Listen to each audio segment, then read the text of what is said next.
تین باتوں کا میرے عزیزو، میرے پاس ابھی 5 منٹ باقی ہیں، 3 باتوں کا خیال کرنا، کبھی اپنے دسترخوان پر حرام کا لقمہ آنے دینا۔ میری بہن میری بیٹی، کبھی اپنے شوہر سے وہ فرمائش نہ کریو جو فرمائش پوری کرنے کی تیرے شوہر کے اندر گنجائش نہیں۔ اگر اس کے اندر اگر وہ روزانہ آ کے کہتا ہے ہائے کیا کروں 50 روپے کی تو برف آتی ہے، تو خدا کے واسطے اس کو سمجھ اور 40,000 کے فریج کی اس سے فرمائش مت کر۔ جو 50,000 کی برف لا کر ماتھے پہ پسینہ دکھاتا ہے، وہ 40,000 کا فریج لانے کے لیے پتہ نہیں کتنے لوگوں کا خون پیے گا، پھر تب تیرے منہ کے اندر ایک برف کا پیالہ اس کا ٹھنڈا پانی آئے گا۔ میری بچی نلکے کے پانی پہ صبر کر لے، گرمی کے موسم میں سردی کے موٹے کپڑے پہن کے گزارا کر لے۔ خدا پاک کی قسم قیامت کے دن اللہ وہاں کھڑا کرے گا جہاں ایک طرف سیدہ عائشہ کھڑی ہوگی، دوسری طرف ماں فاطمہ الزہرا کھڑی ہوگی۔ سبحان اللہ۔ اور میرے جوانوں، ضروری نہیں ہاتھ میں گھڑی ہو، ضروری نہیں 40,000 کا موبائل ہو، اگر 2,000 کے موبائل سے گزارا ہوتا ہو اور تمہارے باپ کے اندر اتنی گنجائش نہ ہو، تمہارا باپ 400 روپے کا بل لا کے کہے کیا کروں بجلی کا بل اتنا زیادہ آ گیا، تو خبردار اسے یوں نہ کہے میں پاس ہوں تو مجھے 40,000 کا موبائل لے کے دیو۔ گھر گھر کے اندر کل کل سے بچنے کے لیے، تیری بدزبانی سے بچنے کے لیے، کیا پتہ اگلے سال کا ٹھیکہ پہلے ہی لے آئے گا، کیا پتہ کسی سے ادھار مانگ کے لائے گا، کیا پتا تیری خوشی کے لیے اپنے گھر والی کی ٹمے کسی کے پاس رکھ کے آ جائے گا۔ رب کعبہ کی قسم ہے، اگر تیرے بچہ، اگر تیرے باپ نے تجھے تحفہ دے کے کہا اور کہا پترا ہن تو راضی ہیں، تو نے کہا ہاں راضی، انہوں نے یوں کر کے ماتھے کا پسینہ صاف کیا اور کروٹ بدل کے کہا تجھے پتہ ہے 40,000 کا موبائل نکالتے لاتے میری جان نکل گئی، خدا پاک کی قسم اس کی نکلی واپس آ جائے گی، لیکن موت کے وقت جب اسرائیل جان نکالے گا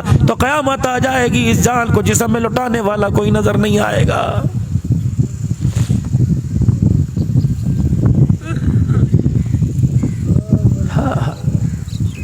ایک نوجوان اپنے مولوی صاحب کے پاس گیا اور جا کے کہنے لگا مولوی صاحب ماپیا دی ہر شے میں پوری کردا ہوں، پھر بھی میرے تو ناراض نے، روٹی کپڑا پورا کریدا ہے، پیسے بھی دے دینے، سگریٹ دی ڈبی دے پیسے، اما دی کھنگ دی دوا بھی لے کے آنا، جو منگدے نے میں منہ تو کر دے کوئی نہیں میں لے کے آنا، پھر بھی میرے تو ناراض نے۔ مولوی صاحب نے کہا حق تیرے سے ناراض ہیں، انہوں نے کہا حضرت جی جو مانگتے میں لے کے آتا ہوں پھر بھی ناراض۔ فرمایا پترا جب ماں کے پیٹ میں تھا تو نے کرتا نہیں مانگا، تو نے کچھا نہیں مانگا، تو نے فیڈر نہیں مانگا، تو نے دودھ نہیں مانگا، تیرے مانگنے سے پہلے مانگا کوئی نہیں، تیری ماں نے تجھے دیا کہ نہیں، تیرے باپ نے دیا کہ نہیں، بچہ تو رو کے دکھاتا تھا، تیری ماں تجھے سینے سے لگاتی تھی، وہ بچہ سوتا تھا، تیری ماں فیڈر تیار کر کے پہلے تیرے پاس رکھتی تھی، صبح اٹھتا کوئی نہیں تھا، تیرے بغیر مانگے کپڑے استری کر کے تیرے پاس رکھتی تھی، تجھے پتہ ہی نہیں تھا سکول کیا ہوتا ہے، کتابیں بغیر مانگے لے کے آیا، میرے بچے سکول کا ایڈمیشن تیرے سے بغیر پوچھے کیا، اللہ اکبر، تو گھر کے ویڑے میں کھیلا کرتا تھا، تیرا باپ تیری للچائی ہوئی نظروں کو دیکھ کر تیرے لیے وہی چیز لا کے رکھ دیتا تھا اور کہتا تھا میرا ابو میرے لیے لایا۔ بتا جب سے ماں کی گود میں آیا اس وقت سے لے کر کبھی تو نے اپنے ماں باپ سے مانگا کر نہیں، کہ جب تیرے ماں باپ نے بن مانگے دیا تو راضی ہو گیا، انہیں بھی بن مانگے دیا کر، تیرے ماں باپ تیرے سے راضی ہو جائیں گے۔ فروٹ لا کے رکھ دیا کر، کپڑے پہلے سے لا کے اپنے بعد میں استری کرا، پہلے اپنی اماں ابا کے کرا، کھانا بعد میں پروٹھا کھا، پہلے ماں باپ کے لیے پروٹھا لا کے رکھ۔ ایک بڈھڑی بڈھڑا اپنے گھر کے اندر بیٹھے ہوئے تھے پریشان جو اب اس طرح بیٹھتے ہیں ابا کیا ہو رہا ہے گھر کے اندر، کہ مجھے کیا پتا، یہ جو کر رہی نہیں پتا ہوگا، مجھے تو سنتا کوئی نہیں، دکھتا کوئی نہیں، مجھے بتاتا کوئی نہیں، یوں ہے کہ نہیں ہے میرے بھائی؟ کہاں کری شادی پوتی کی، کہ مجھے نہیں پتا بھائی، کہیں اپنے ہیں برادری کے انڈیا میں اکٹھے تھے پر میں نہ جانوں نے، ڈاکٹر صاحب یہ صحیح بات ہے کہ نہیں؟ یہ میں ٹھیٹھ باتیں کروں، اللہ نے مجھے معاشرت پر بولنے کی صلاحیت، ورنہ مجھے سارے واقعات آتے ہیں۔ اس طرح ایک بڈھڑی بوڑھا، اللہ اماں بیٹھی تھی، بیٹی کا رشتہ آیا، اٹھ کے جانے لگا، کہاں جا رہا ہے؟ ماں کو جا کے بتاؤں، کہ بس بتا رکھا ہے، وہ کہے گی لے ابھی کیا عمر ہے، نوست پڑ جائے گی، پڑے کر، جب ہو جائے گی منگنی کریں گے پھر امی کو ساتھ لے جا کے کپڑے پہنا کے۔ 8 دن ماں کو کپڑے نہیں پہنائے، جب کوئی مہمان گھر آیا، رشتہ آیا، سب سے پہلے امی کو کپڑے پہناؤ، امی کو کپڑے پہناؤ،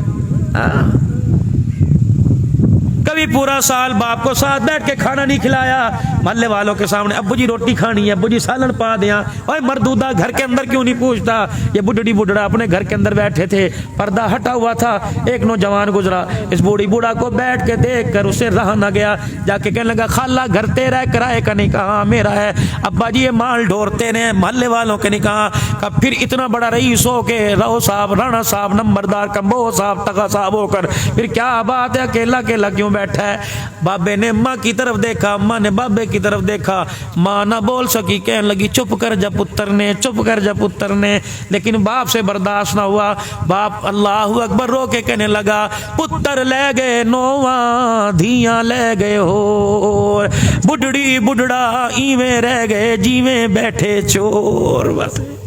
ہر گھر کی اس وقت یہ حالت ہے، ہر گھر کے اندر اس وقت۔ او خدا کے واسطے ماں باپ کو راضی کر کے قبر میں جانا، ورنہ قبر سے بڑا خدا کی قسم جیل خانہ کوئی نہیں۔ ماں باپ کی دعائیں لے کے اپنے کفن کے اندر جانا، ورنہ خدا پاک کی قسم نماز روزے منہ پر ماں۔ یا اللہ، ایک کل نوجوان ملا، کہنے لگا مولوی صاحب اس نے 72 عمریں کی ہیں۔ میرے دل میں خیال آیا، میں نے کہا اگر ماں نے قیامت کے دن رو کے دکھا دیا، اللہ 72 عمروں کی گٹھڑی منہ پہ مارنے میں دیر نہیں کرے گا۔ ان کی خدمت کیا کرو، ماں باپ کی۔ شام کو آیا کرو ان کے پاس بیٹھا کرو، صبح جایا کرو تو 5 منٹ بیٹھ کے جائے، کبھی ان سے ہی پوچھ لیا کرو آج کی کھانا ہے، کی پکانا ہے۔ ان سے پوچھ لیا کرو تیرا دل کر رہا میں تجھے بازار سیر کرا کے لاؤں۔ ان سے پوچھ لیا کرو، خدا کی قسم آنکھیں بند ہونے کی دیر ہے، یہ تمہیں نہ رقبے میں ملیں گے نہ ڈیرے میں ملیں گے، ان سے ملاقات کرنے کے لیے تجھے مجھے قبرستان جانا پڑے گا۔ بس 5 وقت کی نماز ہو، سال میں ایک مرتبہ رمضان المبارک مہمان بن کے جنت سے ہمارے پاس آتا ہے، اس کی مہمان نوازی کر لو۔ اللہ اکبر، حلال کھاؤ، حلال کماؤ، میرے عزیزو کسی کا دل نہ دکھاؤ، اپنا حق معاف کرنے کی کوشش کرو، اگر گنجائش ہے تو دوسرے کا حق ادا کر دو۔ کہ جنازے میں کوئی ایسا آدمی نہ لے کے جانا جو تمہارے جنازے کو دیکھ کے گلا کرے، قبر پہ مٹی ڈالتے ہوئے ماتھے سے پسینہ صاف کر کے گئے انہوں بھی ہونے ہی مرنا سی، ایسا کوئی گلا نہ لے کے جانا، ورنہ قبر کے اندر بچنا مشکل ہو جائے گا۔ سارے اپنے گناہوں والی زندگی سے توبہ کریں اور اللہ کے دربار میں معافی مانگے اور کہہ دیں یا اللہ میری توبہ، پھر کہہ دو یا اللہ میری توبہ، پھر کہہ دو یا اللہ میری توبہ۔ اللہ جل شانہ ہمارے اس پروگرام کو، اس بات کو قبول فرما